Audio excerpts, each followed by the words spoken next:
तर मित्रांनो, स्वागत आहे तुमचं माझ्या पहिल्या ब्लॉगमध्ये. कसा आहे माझा पहिला ब्लॉग कमेंट करून नक्की सांगा. तर मी तुम्हाला शेअर करणार आहे माझ्या गोठ्यातील नियोजन. आपल्या गोठ्यातील काम सकाळी 5 वाजता चालू होते. त्यानंतर सर्व गायी आपापल्या जागेला येऊन थांबल्याच होत्या. नंतर त्या गायींना सगळ्यांना मोरघास टाकून घेतला.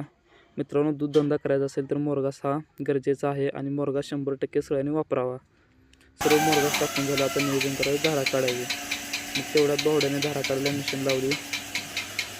पेंड आणि मोरघास संपूर्ण खाईपर्यंत सर्व गुरांची धारा पूर्ण होतात.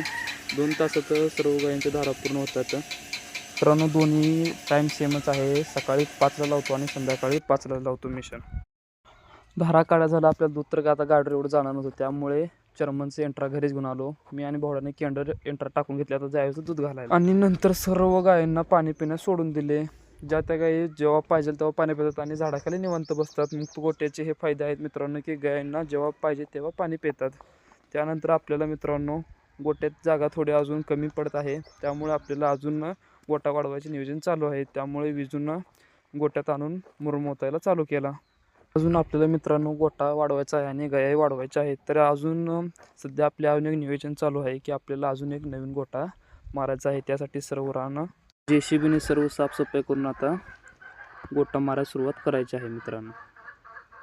थोड्या दिवसात आपला अजून गोटा तयार होणार आहे मित्रांनो. तर कसा आहे मित्रांनो आजचा ब्लॉग कमेंटमध्ये नक्की सांगा. तर उद्या भेटूया चला नवीन ब्लॉगमध्ये.